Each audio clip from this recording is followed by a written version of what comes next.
V Pomurskem muzeju v Murski Soboti je na ogled nova stalna razstava Ljudje ob Muri, ki je nadomestila stalno razstavo iz leta 1997. Stalna razstava predstavlja Pomurje z njegovimi naravnimi danostmi in njegove ljudi skozi kulturno-zgodovinske sklope od poselitve do danes.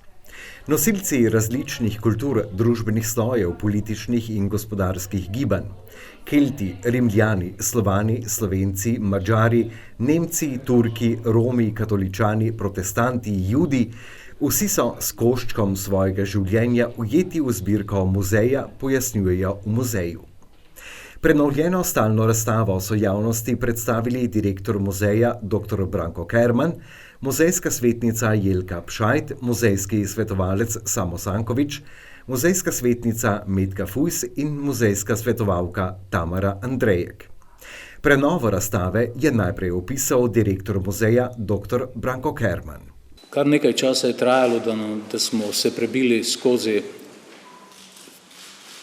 težave in pa skozi vse svoje tekste, pa skozi vse svoje želje, pomišljenje, da smo lahko to razstavo pripravili na ogled. Sicer, kot veste, je stara razstava, ki je še delno na ogled v muzeju, tako trajnostni izdelek dobila tudi evropsko priznanje muzejskega foruma daljnjega leta 1997 in po 26 letih je zdaj na ogled spet nova postavitev. Nekako so botrovala temu novi postavitvi predvsem neki meri tudi nova arheološka odkritja z impozantnimi najdbami ob gradnji na trasi avtoceste. Potem muzej je pridobil tudi neke nove muzealije, neke zbirke so se dopolnile in pa predvsem je bila želja, da bi skozi muzejske zbirke predstavili tudi vsebine, ki do sedaj niso bile na ogled in pa da bi skozi že obstoječe muzejske zbirke tem zbirkam dali neko drugo vsebino in jih potem tudi nekako muzejsko nadgradili in s tem tudi posodobili.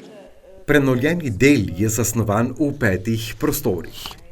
Začnemo nekako z izjemnimi arheološkimi najdbami, ki prikazujejo smrt in verovanje v prazgodovinski skupnosti, potem predstavljanje Prekmurje v času Rimskega imperija ter slovanska poselitev, sledi pa predstavitev verske podobe prostora, ki ga nekako zaznamujejo katoličani, protestanti, židije in pa dokaj nazorno je predstavljena tudi cerkvena umetnost od romanike pa vse do 20. stoletja.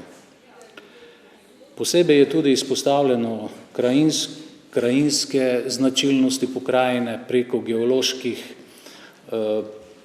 značilnosti, potem preko posebej reka Mura, potem termalne vode, skratka poljedelstvo, vse te aktivnosti, ki so se v pokrajini skozi stoletja tudi odvijale. Ta razstava v bistvu trajnostni izdelek, ki bo najverjetneje tudi tako tudi muzej trajnostno prispeva k ohranitvi dediščine in pa smo pravzaprav nekako na poti prenove celotnega dela in cilj nam je znan, bi pa naša želja pa je in pa verjetno tudi, da nam bo to uspelo, da bi do leta 2025, ko bo praznoval muzej 70 let svojega obstoja, nekako potem lahko odprli celotno prenovljeno razstavo.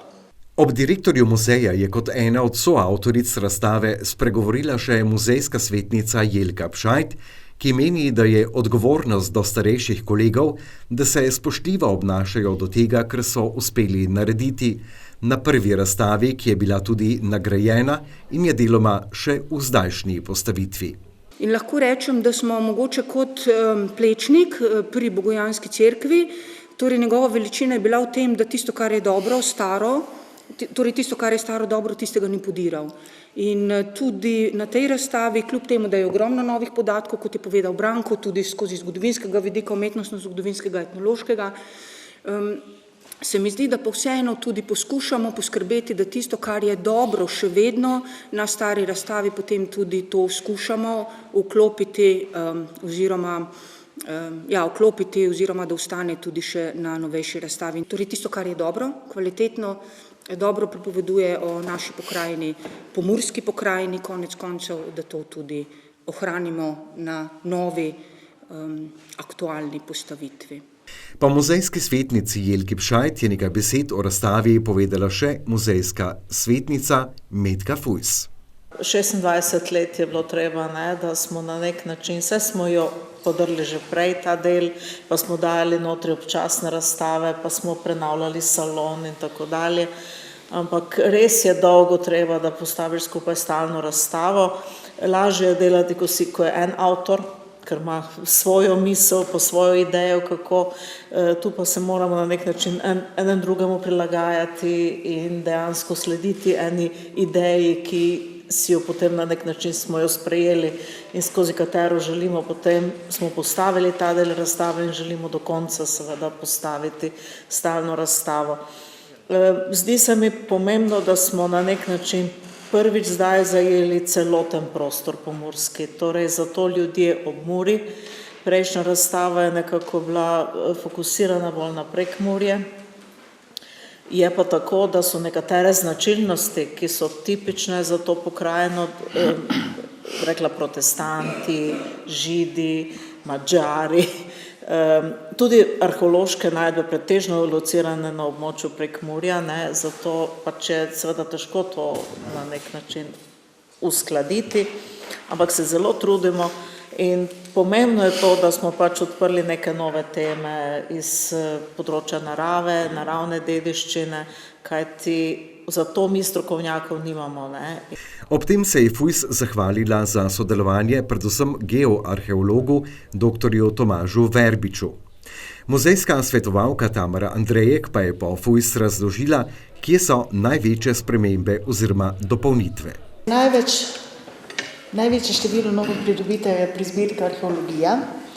Drugače smo ohranili eksponate, ki so bili že na predhodni stalni postavitvi, so pa prišle sploh, kar se umetnostne zgodovine tiče, zraven tudi muzealije oziroma umetnine, ki so bile predstavljene davnega leta 2008 na razstavi umetnine iz Prekmurja, ki jo je pripravil dr. Janez Balažic in smo jih zdaj vključili v ta pregled cerkvenega, umetniškega ustvarjanja, torej skozi romansko, gotsko pripoved vse do 20. stoletja.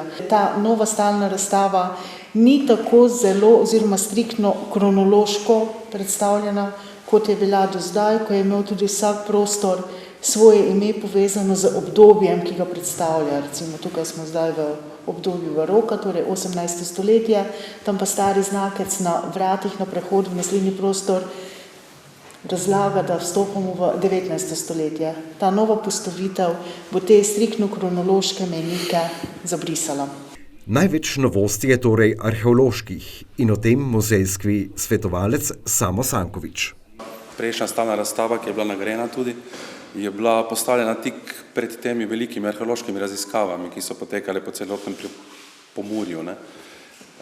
In predvsem v enih prostorih, ki so predstavljali recimo zgodnji srednji vek, je bilo zelo malo predmetov, ki smo jih imeli, v bistvu same 3 naključne najdbe, recimo. In zdaj to je recimo ena velika sprememba v prostoru, ki prikazuje recimo zgodnji srednji vek. Imamo dosti novih najdb od 6. do 11. stoletja in to je vse prikazano, od lončenine do nakitnih predmetov, načinov poselitve, načinov pokopa in tako naprej. Pa tudi recimo v prostoru, ki prikazuje en del prazgodovine, torej grobišča, pa te neke kultne predmete. To so tudi sami novi predmeti, to so vsi predmeti, novi, izkopani v zadnjih 25 letih, ki so bili pač najdeni ne samo na avtocestnih izkopavanjih, ampak recimo tudi na drugih raziskavah in to so pač Tu je v bistvu en izbor recimo grobov iz različnih obdobij prazgodovine, ne, v vitrinah pa potem tudi ti kultni predmeti, figurine, te izjemne najdbe, ki pač jih nekako povezujemo z verovanji v prazgodovini, ne. Medtem ko za rimsko obdobje pa je pač, smo imeli že dosti tudi prej, ne, je pa pač samo prostor na novo oblikovan, pa ne, koncept sam drugačen, kot je bil prej. Ne. V prenovljenih prostorih stalne razstave si lahko ogledamo arheološke najdbe, od prazgodovinske skupnosti in Pomurje v času rimskega imperija pa vse do slovanske poselitve.